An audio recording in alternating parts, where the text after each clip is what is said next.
ಅಲ್ಲೋಗಿ ಇದರಲ್ಲಿ Khanapur police station ಅಲ್ಲಿ ಇವ್ರು ಬಿಜೆಪಿ ಮೀಟಿಂಗ್ ಮಾಡದ ಒಬ್ಬ ಆರೋಪಿನ ಉಗ್ರ ಕಾರ್ಯವಿಲ್ಲ ಹಂಗಾರೆ ಮೀಟಿಂಗ್ ಮಾಡಕ್ ಬಿಟ್ಟಿದ್ದು ಏನು ಉಗ್ರ ಅಂತ ಕಂಡಿಡ್ದ ಪೊಲೀಸ್ ಅವರು ಬೇರೆ ಯಾರಿಗೂ ಅಷ್ಟು ಸೌಜ್ಯದಿಂದ ನಡ್ಕೊಳ್ಳಿಲ್ಲ ಅಷ್ಟು ನಡ್ಕೊಂಡಿದ್ದಾರೆ ಪೊಲೀಸ್ ಅವರು ನಡತೆನೂ ಸರಿ ಇಲ್ಲ ಈ ಕಾರಣ ಹೆಂಗ್ ಅವರಲ್ಲಿ ಬಿಟ್ರು ಪೊಲೀಸ್ ಅವರು ನಾವು we are not interfering with anything ನಾವು ಯಾವುದಕ್ಕೂ ಇಂಟರ್ಫಿಯರ್ ಆಗ್ತಾ ಇಲ್ಲ ನೋಡ್ರಿ ಫ್ಯಾಮಿಲಿ ಮೆಂಬರು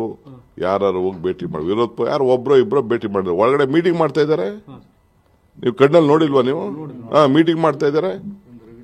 ಏನ್ ಅವ್ರನ್ನ ಬಂಧಿಸ್ತಾ ಇದ್ದಾರೆ ಏನ್ ಕೊಲೆ ಮಾಡ್ತಾ ಇದ್ದಾರೆ ಅವ್ರನ್ನ ಸದ್ಯ ಪುಣ್ಯ ಆ ಲಕ್ಷ್ಮೀ ಹೆಬ್ಬಾಳಕರ್ ಕ್ಷೇತ್ರದಲ್ಲಿ ಇರೋದು ಕಾರ್ಯಕರ್ತರಿಗೆ ಗೊತ್ತಾಗಿ ಕೊಲೆಗೆ ಸ್ವಾಭಾವಿಕ ಎಲ್ಲರಿಗೂ ಕೂಡ ಆ ತಾಯಿಗೆ ಹೆಣ್ಮಗಳಿಗೆ ಅವರ ಪ್ರತಿನಿಧಿಗೆ ಅವಮಾನ ಆದಾಗ ಈ ತರ ಮಾಡಿದಾಗ ಎಲ್ಲರೂ ಕೂಡ ಈಗ ಇವ್ರು ಯಾಕೆ ಪ್ರತಿಭಟನೆ ಮಾಡಕ್ ಬರ್ತಾ ಇದ್ದಾರೆ ಬಿಜೆಪಿಯವರೆಲ್ಲ ಅವ್ರ ಲೀಡರ್ಗೆ ಏನೋ ಆಯ್ತು ಈ ಕೊಳಕ್ ಬಾಯಿಗೆ ಏನೋ ಒಂದು ಆಯ್ತು ಅಂತ ಅವ್ರು ಮಾತಾಡ್ತಾ ಇದ್ದಾರೆ ಈ ಕೊಳಕ್ ಬಾಯಿ ಹೊಸಲ್ಲ ಸಿದ್ದರಾಮಯ್ಯನವರು ಸಿದ್ದರಾಮುಲ್ಲಾ ಖಾನ್ ಬೇರೆಯವ್ರಿಗೆಲ್ಲ ಬೇರೆ ಬೇರೆ ಪದಗಳೆಲ್ಲ ಬೆಳೆಸಿದ್ದಂಥದ್ದೆಲ್ಲ ಕೂಡ ಇದೆ ಇದು ನಾನು ಅದು ಚಿಕ್ಕಮಗಳೂರವರು ಇಂಥ ಸಂಸ್ಕೃತಿ ಒಬ್ಬನೇ ಇಂಥ ಅರಕಲು ಬಾಯಿ